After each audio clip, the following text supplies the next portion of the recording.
una de las preguntas que queremos responder hoy es qué está pasando con la globalización y en particular con las cadenas de valor global. Sabemos que el comercio sobre PIB se ha estancado, lleva una década por lo menos estancada.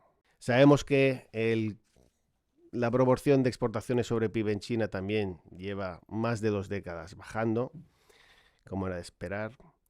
Pero por otro lado vemos cosas como que el comercio entre China y Estados Unidos toca máximos históricos el año pasado.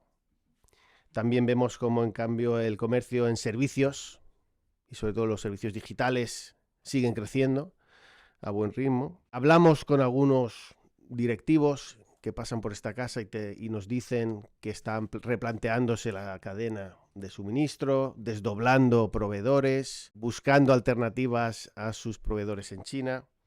Bueno, vemos muchos elementos, no todos de ellos coincidentes, y por tanto una de las preguntas que nos queremos plantear hoy es ¿qué pasa? Queremos centrarnos en los consejos de administración y debatir qué debe hacer un consejo de administración en estas situaciones. Y cuéntanos cómo se ve el mundo de las cadenas de suministro global desde Asia. Aquí vamos a hablar de los consejos y de la geopolítica de las cadenas de valor. Pero claro, las cadenas de valor en la investigación que estamos realizando en un proyecto financiado por la Comisión Europea sobre el papel de China para Europa, estamos mirando las cadenas de valor también, que también es importante para los consejeros y por eso lo digo, desde el punto de vista de la competitividad. Es decir, cómo Europa está manteniendo el tipo en las cadenas de valor y la respuesta es no. Y ahí veis que la cuota de Europa en las manufacturas de China alcanza ya el 21% del total de exportación de manufacturas. Japón nunca llegó a esta cifra, nunca ha llegado a Europa, o sea, es enorme. Pero además, cuando voy a productos intermedios, es de casi el 30%. El mundo, en el comercio, llamémoslo, al menos en lo que se refiere al valor añadido, quizás no al volumen, cada vez está menos globalizado. Hay menos transacciones de productos intermedios en el mundo. Pero os digo ya que esto tiene truco, porque estas bases de datos solo tratan bienes, no servicios. Y desde luego no servicios digitales, que son los que crecen esta centralidad de China en las cadenas de valor, cada vez mayor. Como cada vez es más importante, la pregunta es, bueno, hasta ahí uno podría decir, no hay problema en esto, ¿no?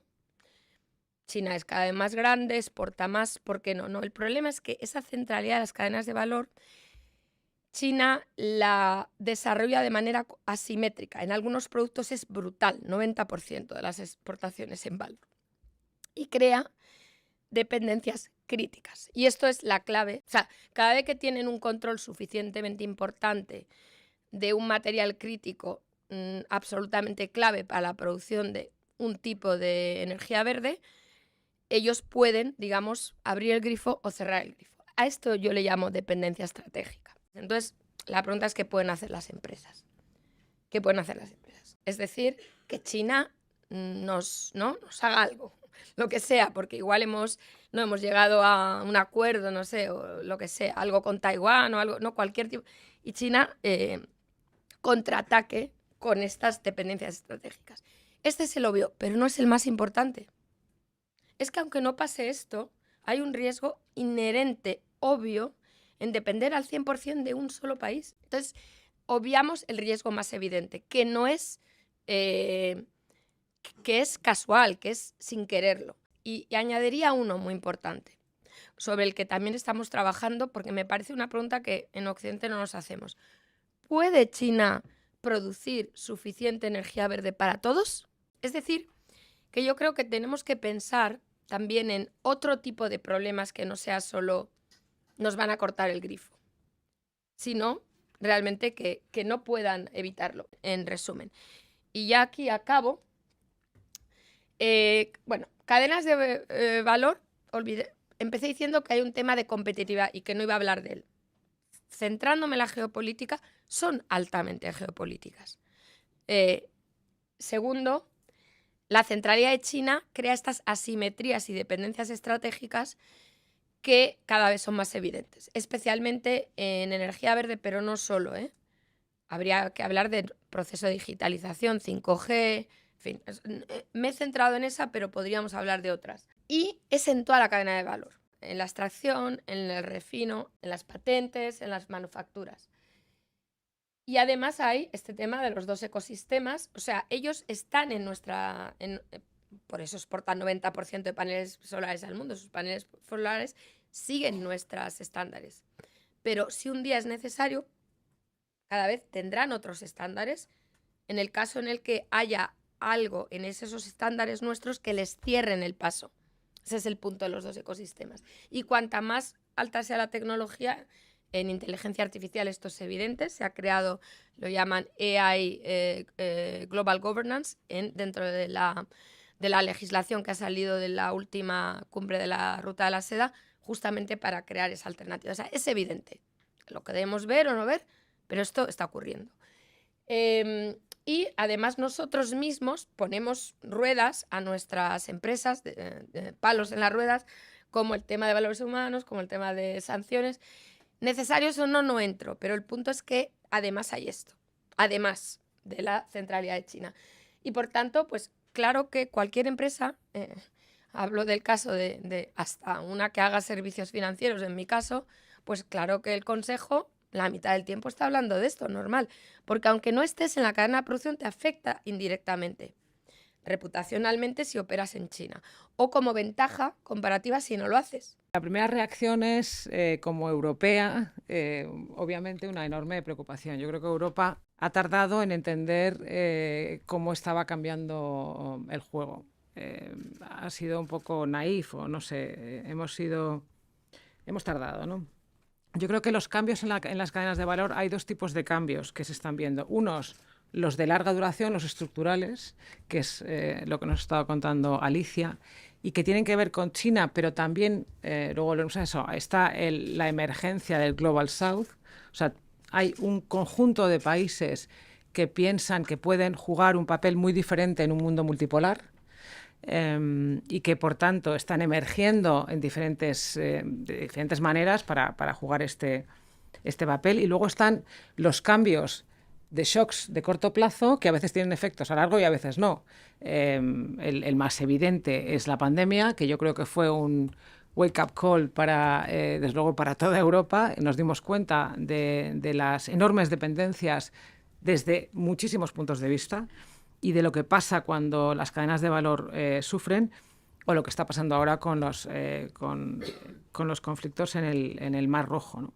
Y el hecho de que otra vez una parte sustancial del comercio de bienes mundial tiene que buscar rutas alternativas y mucho más largas. Que las empresas tienen que tener varias estrategias alternativas para asegurar sus cadenas de suministro, yo creo que eso nadie lo duda.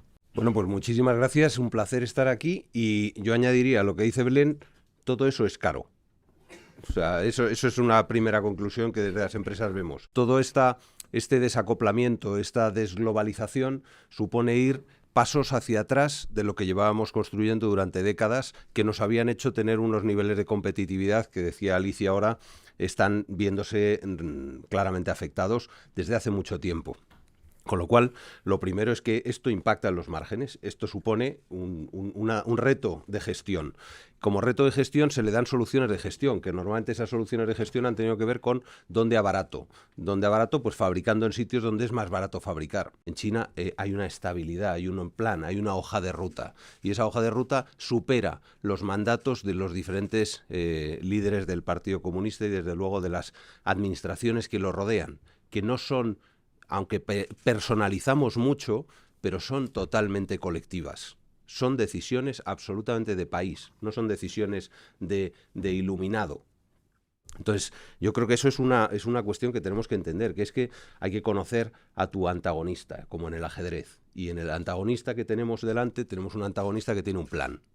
Y nosotros no teníamos un plan, y como dice Belén, tardamos en empezar a tenerlo. Afortunadamente empezamos a tener algo parecido a un plan, pero hemos tardado mucho tiempo y ese tiempo es difícil de recuperar. Entonces, lo primero es caro. Lo segundo, no hemos trabajado con los mismos tiempos, con los mismos calendarios y con las mismas hojas de ruta.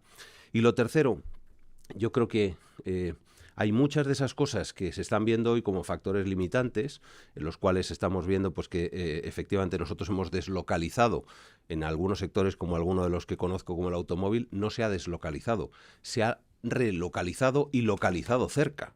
Porque antes se ha hablado de los shocks imprevistos, pero en general la industria no lo ha sido.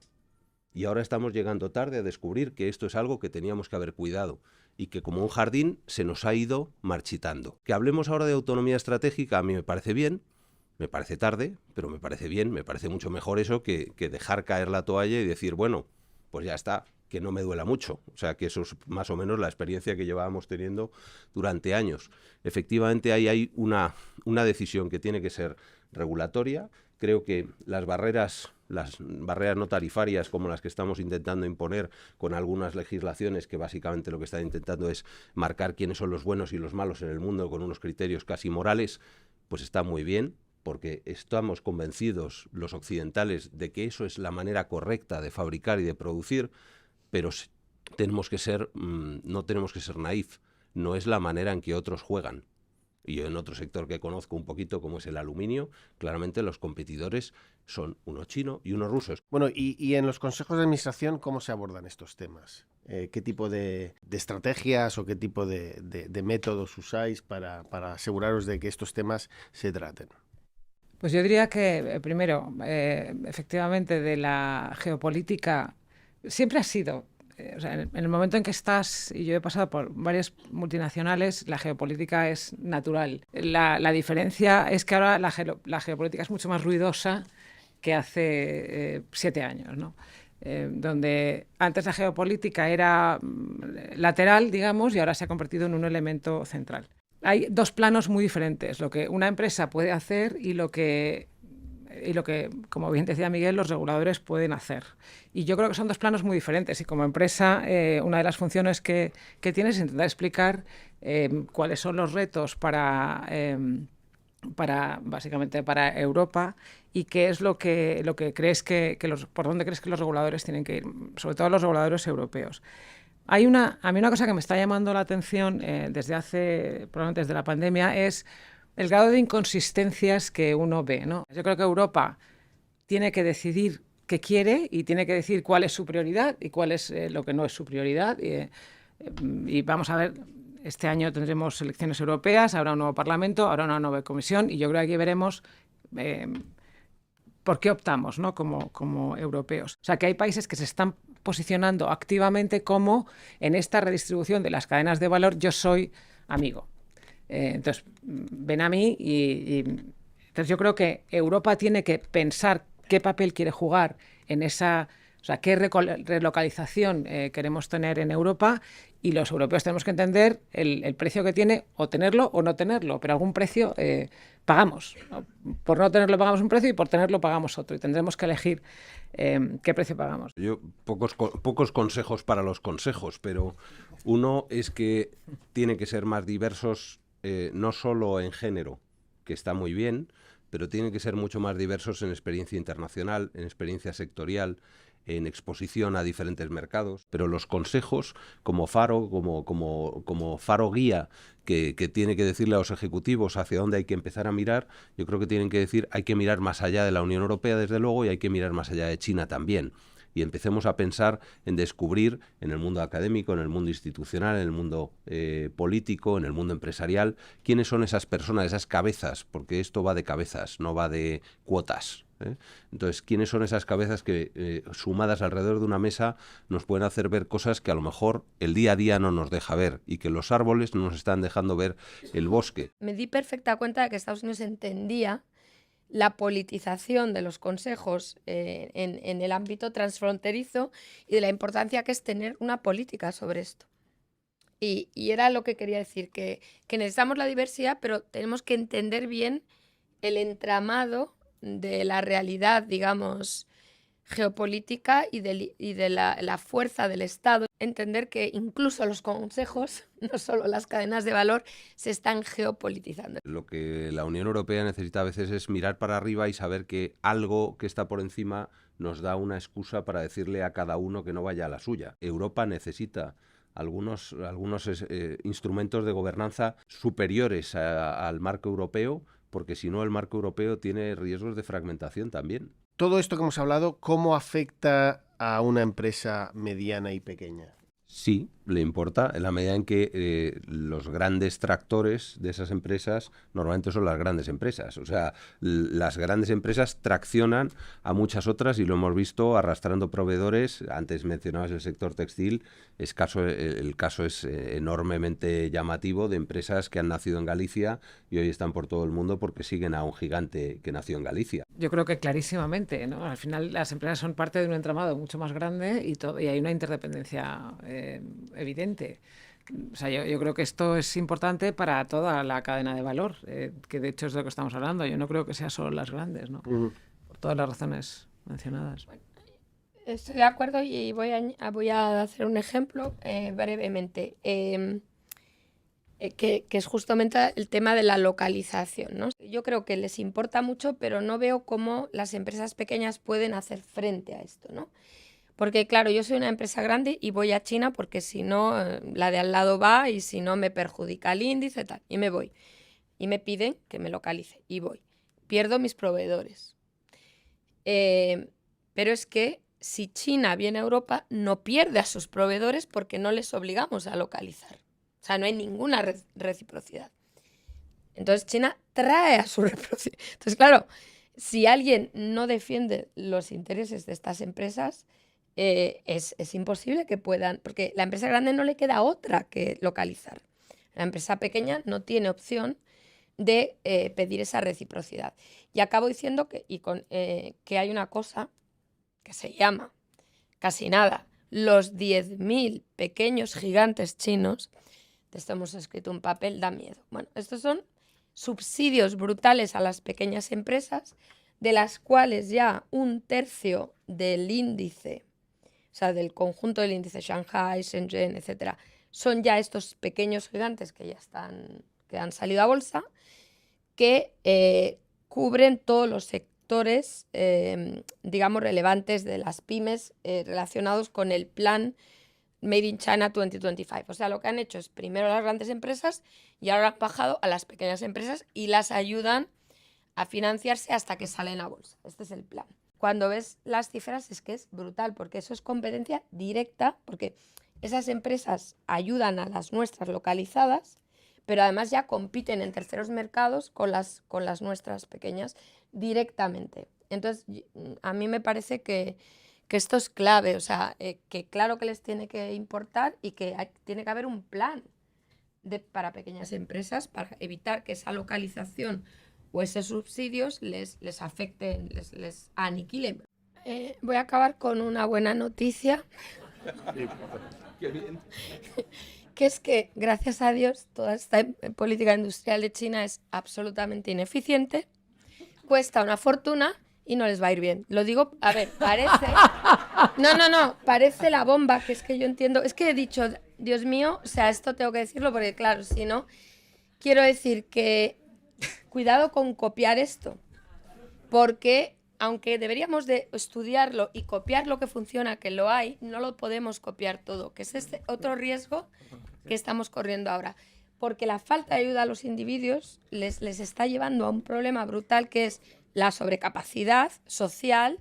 El consumo es un 30% del PIB, el de la India, no te hablo de nosotros, el 70%, hay sobrecapacidad, deflación y van a acabar como Japón. Así que estudiémoslo, pero copiemos lo que sale y no lo que no sale, porque hay mucho que no sale.